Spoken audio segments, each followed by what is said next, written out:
I wanted to talk a little bit about System of a Down because it's a big one for you.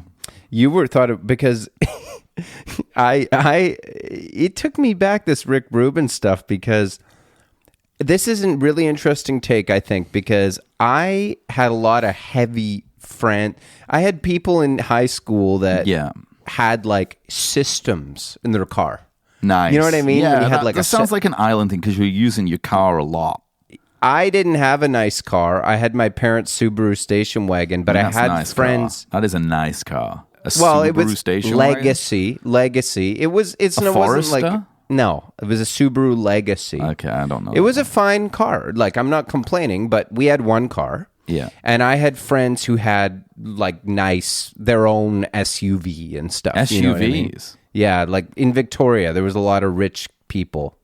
And they would get Bay. it fitted with Oak Bay's really systems. Yeah. I used to go with them to like the sound place. Yeah, you'd help do it. I just kind of hang out and be like, "Whoa, this sounds crazy." You'd sit in the room. This is when it was big things like were that. big, yeah. And we'd drive around and smoke weed, and they would we blast did the same thing. heavy music, like rap and stuff, but a lot of like System of a Down, Linkin Park, nice Rubin stuff. Yeah, I didn't listen to it on my own time that much, but I listened to it a ton with them, and I found this really interesting because some of it I liked, some of it I didn't like, but I loved Toxicity by System of a Down. That was the one that I'd be like, if we're going to listen to one of these things, let's listen music, to that. Maybe. Yeah.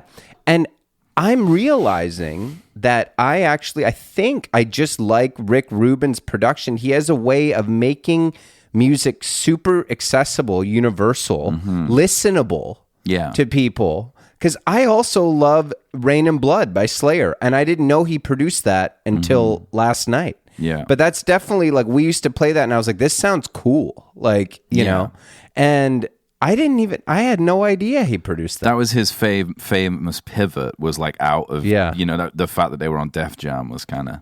Yeah. And this is all, like Chop Suey, I had no clue he was involved in that. Obviously, when Californication came out, we were super into it. You know, like I'm just saying, I think that he comes at it from the right way, and I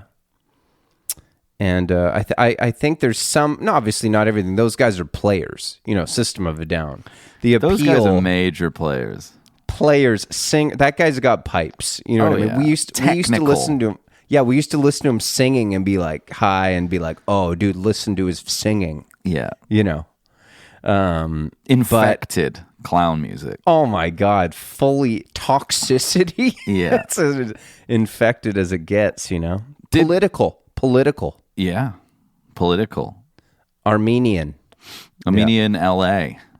Yeah. Right? That's a specific type of politics there, I think. Yeah, definitely.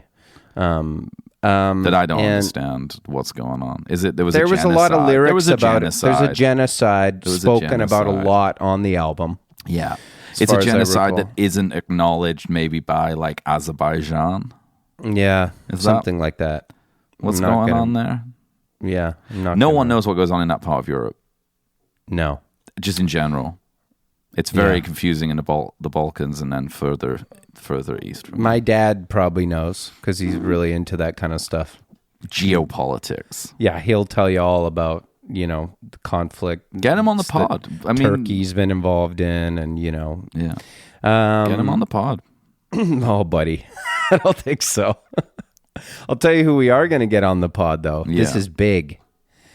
Big news, everybody. My nephew, Spencer, major player. Yeah. This just got a job at, drumroll please, Long McQuaid.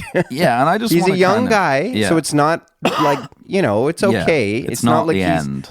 It's not the end of his music career. It's the beginning. He's looking for musicians to play with, but basically he gave me the play-by-play on the interview process. Yeah. The hiring process, a lot of the questions and it was really something else. So he's going to come on just for a brief segment and kind of, I'm thinking, every month or two he can come on, kind of just let us know what's been going on in there. Behind the scenes. he said that they were going to have, he said what they said is, we really like, you're a great candidate for this job, but we're going to get back to you in about a week because we just got to get through Rocktober here. Yeah. Which they were gearing up for Rocktober. Yeah.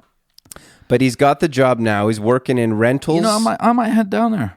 Yeah, he's working Today, in rentals and pro audio. I mean, that's the rental department, we were talking on the phone about this, the rental department, they're the kind of roadies of the store. They are. They don't seem to have to wear the suits. They're kind of they're smoking out back. They've kind of like they're kind of Chris Farley in Wayne's World 2.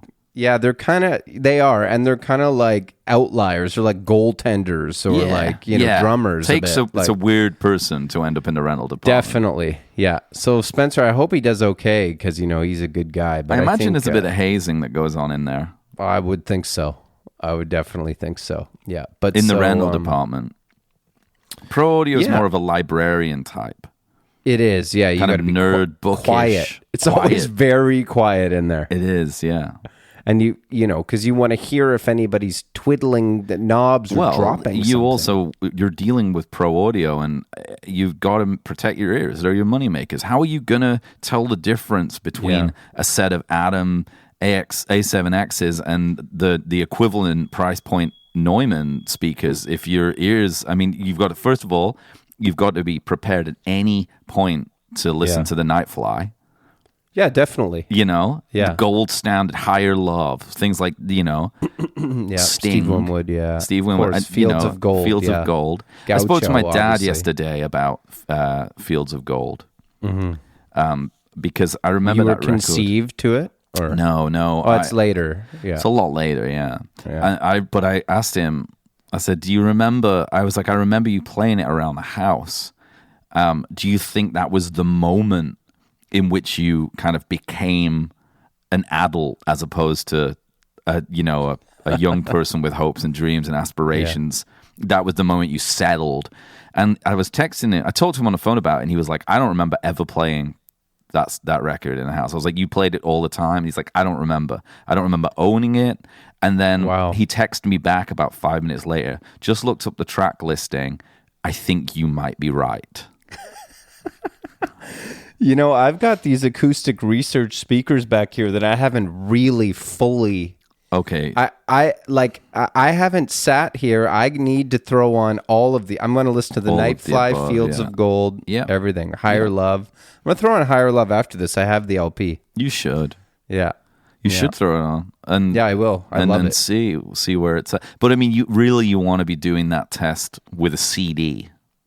Well, I want to get back into CDs in a big way. Like Lotus Land, there's another one that's gone. Ripped to a Real One. That spot was... You know what? The guy was weird, though. Trent? I don't know. We're talking about a store. Welcome to Impossible Way of Life, where we just... I think let's do this actually, for the next 15 minutes. Just name things in Vancouver. We're not gonna. We're gonna do On the Beach on Wednesday. We've got too much to say about. Too big an album. We've touched on some stuff here though that anyway, because it's a very political record. So it's like talking about John Lennon and Help, and the only person that in the mid-70s who is doing anything to like yearning for possible dead futures, nostalgia, that kind of thing. The only other person other than Neil Young who's doing that is John Lennon, I think, within rock. They know it's over and they're trying to figure out what's going on, Yeah. I mean, John might be trying to manifest it a bit more than Neil. Whereas Neil's just given up. Neil's like On the Beach is like, it's over. It's over, dude. It's That's a such a great record that's like really fun to listen to. It's really super dark. Yeah. I think it might be darker than Tonight's the Night. It is, I think. Yeah. And I think that there's so much to say about it, but I